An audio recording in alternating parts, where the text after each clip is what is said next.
In the city of San Francisco, in an underground arena, a fighting competition between robots takes place. During the contest, the robot controlled by the pink-haired girl apparently manages to defeat its opponent. However, suddenly, Yama's robot gets up and uses a chainsaw, attached to his arm, to rip the opponent's head off. After the victory, the man asks who will be the next to challenge him, and Hiro Hamada, a 14-year-old boy, enters the challenge to duel against that guy. His robot is much smaller than all the others participating in the contest and was built by himself. After the betting, the fight begins, and within seconds, Hiro's robot is completely destroyed. The boy asks for a second chance, claiming that this is his first fight. Yama does not intend to duel him again, but decides to accept the request when Hiro pulls a large amount of money out of his pocket. At the start of the second round, all parts of the Mega Bot unite again by magnetism and its facial expression transforms. During the fight, the robot splits into several parts to attack the enemy. After ripping off his opponent's arms, Mega Bot rips off his head and ends the fight. Hiro then takes the victory money, but Yama feels cheated and steals his robot. Then he orders his men to teach the boy a lesson. However, before Hiro gets hurt, his older brother shows up on a motorcycle and takes the boy out of that place. In that instant, the boy activates the Mega Bot and the robot manages to free itself from Yama. As they flee, Tadashi complains about his brother taking part in underground fights again. Hiro graduated from school at age 13, but has no intention of going to college, as he believes he won't learn anything he doesn't already know. As Tadashi tries to find a way out, the police show up and they are both arrested. As his parents had died when Hiro was 3 years old, his aunt Cass goes to the police station to pick them up. When they finally get home, they go straight to their room and Hiro receives notification that a new robot fight is about to begin. The boy intends to participate in the competition, but his brother tries to stop him. Realizing that he will not be able to dissuade the boy, Tadashi offers to take him, but instead of going to the underground fight, the boy takes his brother to meet the university where he studies. When he enters the laboratory, the boy is dazzled by all that technology and discovers that he can learn a lot of new things in that place. Hiro meets his brother's classmates and is excited to realize that he's not the only genius there. Each of them is working on an invention and they show their work to the boy. Now it's Tadashi's turn to present his new project. The young man takes a tape, glues it to Hiro's arm and pulls it, causing a slight graze on his arm. When the boy screams in pain, Tadashi's robot is activated. Baymax walks up to Hiro and introduces himself as a personal health agent, who has been programmed to respond when someone makes a pain sound. After scanning the boy, Baymax identifies the lesion and uses an antibacterial spray to prevent possible infection. Hiro is impressed and Tadashi tells him that he has programmed his robot to be able to perform over 10,000 medical procedures. All of its programming is stored on a small chip, which is attached to the robot's chest. As the boy evaluates each piece that makes up the robot, Baymax gives him a lollipop, to reward him for his good behavior during the service. He then says that he will be deactivated the moment his patient says he is feeling better. Hiro then assures him that he is better and Baymax returns to his charger case. At that time, Professor Robert Callahan appears and the boy is thrilled to meet him in person, as he always thought that man was a brilliant scientist. After seeing the Mega Bot, Callahan offers the young man an opportunity to enroll at the university, but Tadashi claims that his brother is more interested in participating in robot fights. Minutes later, the brothers leave and Tadashi says that they need to run if Hiro wants to make it in time to participate in the competition. However, after witnessing all that experience in the laboratory, the young man decides to enter the university and Tadashi is willing to help him. He says that every year there is an event where students exhibit their inventions. If Hiro designs something capable of catching Callahan's attention, he will be guaranteed a spot in his lab. However, the boy spends all day trying to create something amazing, but no ideas come to his mind. Tadashi then helps his brother look at things from another angle and, after seeing the Mega Bot right in front of him, he has a genius idea. Over the next few weeks, Hiro works intensively in his makeshift laboratory in the garage until his project is finally ready. With the help of Tadashi and his friends, the boy takes his newest invention to the exhibition. When he takes the stage, he attaches a neurotransmitter to his head and takes a micro-robot that was kept in his pocket. By saying that this is his project, some viewers are dismayed, as they think that the robot is not capable of doing anything. However, when that thing connects with its friends, it is capable of forming any structure. All commands are sent by the neurotransmitter. If the device is out of his head, the robots are disabled. In addition to transforming into any structure, microbots have the ability to transport anything easily. Anything the user can imagine, those robots are capable of doing. At the end of the presentation, Hiro's project is applauded by a crowd of people who are impressed with his invention. As the boy celebrates with his friends, Alistair Cray, a great entrepreneur in the field of technology, appears in, after closely observing one of those microbots, informs him that he wants to patent Hero's project. While they were talking, Professor Callahan appears and tells him that Cray only got to where he is because he ignored several norms of science. Therefore, handing the microbots over to him could be dangerous. Hearing this, Hero is grateful for the offer, but decides not to sell his robots. Before saying goodbye, Callahan hands Hero an admission letter and states that he looks forward to seeing him in his next class. Everyone leaves the event happy and Tadashi states that he is proud of his brother. During the conversation, a fire breaks out and the boy is informed that Professor Callahan is inside the building. Hero tries to stop his brother from going in there, but Tadashi claims he needs to save his teacher. Seconds after entering the building, the place completely explodes, and they both die. Days later, the funeral takes place and Hero can't even go talk to his friends. The boy goes into depression and prefers to stay hidden in his room. In the following weeks, he still lacks strength to carry out everyday tasks, not even eating the boy can. In a few weeks, classes at the university will begin, but Hero has not yet registered. Tadashi's friends are worried about the boy and try to contact him, but Hero ignores all of their calls. Traumatized, he decides to drop out of college and intends to return to the robot fighting ring. However, when the boy picks up the Megabot, one of the robot's parts falls on his foot and Hero screams in pain. At that time, Baymax is activated and scans the boy. The robot notices that Hero is unharmed, but his hormone and neural levels indicate mood swings. While trying to disable Baymax, Hero falls to the floor and finds, thrown under the bed, the coat he used in the presentation of his project. Inside was one of his microbots, which he believed were destroyed during the fire. Seeing that his micro-robot was being drawn somewhere, Hero puts him inside a petri dish to guide him in the right direction. In order to stabilize the boy's mood swings, Baymax decides to find out where that microbot is going. When Hero notices the robot's absence, it's too late.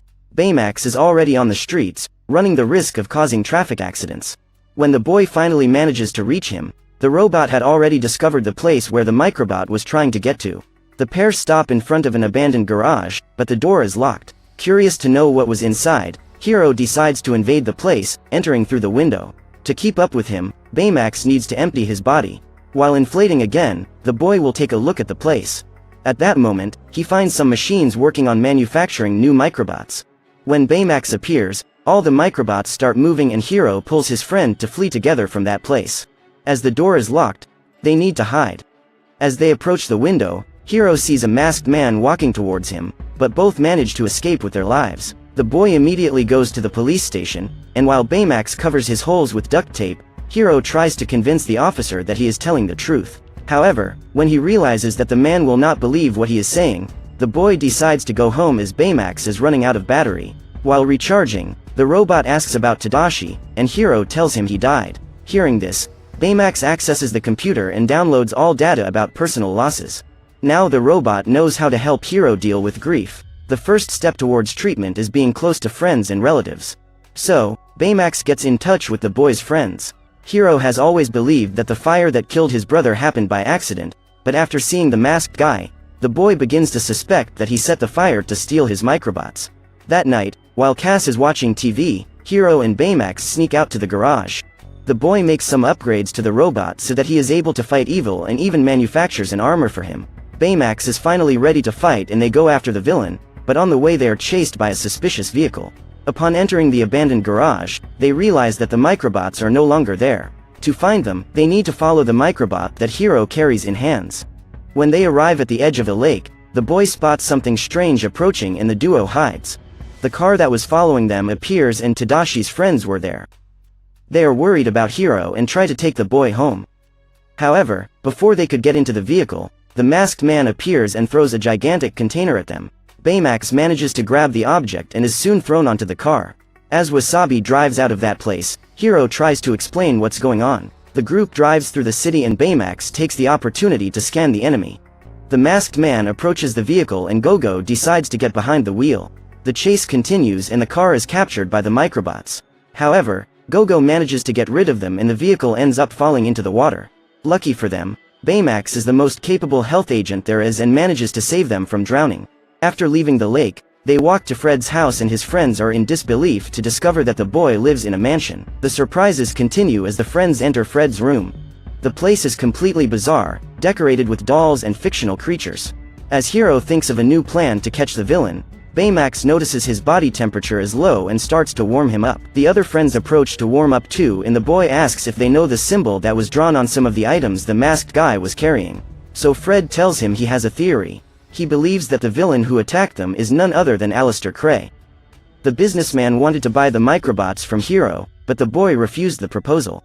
Therefore, Fred believes that Cray caused the fire to steal the robots without arousing suspicion. But Hiro doesn't fully believe this theory and claims they need more data to find the suspect. At that moment, Baymax says that he scanned the masked man and knows all the data related to his health status. Hearing this, Hiro comes up with a new plan that consists of scanning the entire city at the same time so that Baymax can locate the masked man. For this strategy to work, the boy will need to improve the robot's sensor. All the friends agree to help him in this mission, and Fred is excited about the idea of becoming a superhero. As they work on their suits, Hiro surmises that the villain's neurotransmitter is in his mask. If his theory is right, just take off that guy's mask and he'll lose all control of the microbots. Before putting the plan into action, they use the mansion's space to train with their new inventions and use Fred's butler as a guinea pig for their experiments. A few days later, Hiro introduces his friends to the new Baymax, updated to version 2.0. With that armor, the robot can launch rocket punches and even has wings. On his back, there is a magnet, where the boy must attach himself to fly along with Baymax. However, the first flight experience is not very pleasant and Hiro is desperate. They almost have several accidents and the boy only calms down when the robot lands on the Golden Gate. Seconds later, Baymax launches himself hundreds of meters into the air and soars over the ocean. Then the robot takes Hiro to the city. They are under the clouds watching the sunset when the boy asks Baymax to scan everyone in town in order to locate the villain. The robot finds the masked man and signals that he is on an island near the city. After picking up their friends, they fly there. The friends are scared, because that would be the first official fight they would have. Upon hearing the slightest noise, they activate their powers, but soon discover that they were attacking a pigeon. As they enter the facility, the team walks through the hallways, until Honey finds something suspicious. They enter a partially destroyed room and look for the control panel. When Hiro turns on the screen, a recording appears, in which Cray presents his new project to his investors, which consists of a portal that allows the instantaneous transport of any person or object through space. Abigail is the first person to be teleported by that machine and prepares her capsule to make the journey. Seconds after launch, the team loses contact with the pilot and the portal begins to self-destruct. Cray then interrupts the electromagnetic field and Abigail is trapped inside. After watching the video, Hiro and his friends are convinced that Cray is the guy in the mask and intends to use the microbots to rebuild the teleportation portal. At that moment, the villain appears and throws a giant rock at the young friends. Baymax manages to hold it back and uses his rocket fist to free them. The group band together to get the mask with the neurotransmitter, but the man gets rid of them all. Fred is the first to be defeated and Gogo tries to get his attention. As the girl prepares to attack, Honey launches one of her jelly balls at the enemy, but ends up missing her target. At that time, Wasabi appears and needs to use his laser sword to defend himself from the microbots' attack. After all his friends are defeated, Hiro and Baymax appear flying and the boy manages to rip the mask off the guy who killed his brother. It is at this moment that the young boy discovers that the villain, in fact, is Professor Callahan. During the fire at the exhibition, the man used the microbots to protect himself, meaning Tadashi died for nothing. Upon discovering that the man saved himself and allowed his brother to die in the fire, Hiro orders Baymax to destroy him. However, the robot's programming prevents it from harming any human. So, the boy takes out his original chip, programmed by Tadashi, and inserts another card, with a programming that allows him to attack anyone who gets in his way, while the other ones try to stop Baymax from eliminating a person. Callahan manages to retrieve his mask and escapes with the microbots. In the midst of that chaos, Honey manages to insert Baymax's original chip and the robot returns to normal. Furious, Hiro goes after the professor and tries, again, to change the robot's chips. However, Baymax manages to stop him and claims that his purpose is to heal the sick and injured, not hurt people. He then shows a recording made by Tadashi. The boy recorded every attempt to make Baymax work. After 84 tests, he was finally able to get the robot to work properly and was extremely happy to know that Baymax will be used to help many people. Seeing this video, Hiro gets emotional and asks the robot for forgiveness for what he had done. At that moment, his friends show up and deliver a flash drive containing a new recording they found on the island. In the video, Callahan arrives just as Abigail is trapped inside the portal and the group discovers that the woman was the professor's daughter. Now, Callahan seeks revenge on Cray. As the man introduces his company's new campus, the masked man appears and captures him. Callahan claims that his daughter died because of Cray's arrogance, as the businessman knew that the portal was not yet complete and still allowed Abigail to enter it. In revenge, the professor uses the microbots to rebuild the teleportation machine and eliminate everything most precious Cray has. Before the place is destroyed, Hiro and his team show up and try to convince Callahan to give up his revenge, but the man instead attacks his students and takes down Baymax. Hiro is thrown away and ends up being sucked into the portal. His friends try to save him, but they end up being captured by the microbots. Seeing his partners in danger, the boy asks his friends to destroy the robots, as they would be sucked into the portal and could no longer follow Callahan's orders. When he realizes that Hiro is in danger, Baymax manages to break free and go to save him. Now, with the entire group together, the boy asks his friends to focus their efforts on destroying the robots while he distracts Callahan. By the time the man realizes it, he is down to less than half of his microbots and Baymax manages to retrieve the mask. By removing the neurotransmitter from his head, the portal starts to collapse and begins to suck everything around it. Cray states that there is no way to turn it off, and in a few minutes, the portal will self-destruct. The only solution is for everyone to move away from that location, but Baymax detects a sign of life inside the machine and decides to go there to help. After all, that's what it was built for. His sensor indicates that there is a woman inside and she is in a state of hibernation. Immediately, Hiro realizes that this is Callahan's daughter and decides to accompany Baymax on a mission to save her. When they cross the portal, they are faced with a completely different universe. As they try to reach the capsule, they must dodge the thousands of Cray tech debris. After finding the capsule, they prepare to leave. However, on the way back, as they are about to go through the portal, a giant debris appears and Baymax jumps in front of Hiro to protect him. At that instant, his armor is destroyed and his thrusters stop working. The robot can't get out of that place anymore, but it's still determined to save Hiro and Abigail. The boy despairs and tries to think of another solution to save his friend. However, there is no time for that, as the portal will soon be destroyed. So Baymax asks if the young man is feeling better, and when Hiro says yes, the robot is deactivated. But first, he uses his rocket arm to send the capsule out of the portal before it explodes. Minutes later, the ambulance appears. Abigail is taken to the hospital and Callahan is arrested. Weeks later, Hiro starts attending university with his friends, and one day, when he takes Baymax's arm out of a cardboard box and places it as an item in his lab, the boy finds the robot's chip. The object was tucked inside his fist and contained all of Baymax's stored programming. Hiro just needs to create a new robotic body and insert the chip. In this way, the boy manages to bring his friend back with all his memories. Along with their team of young nerds, they continue to act as superheroes and take care of the residents of the city of San Francisco.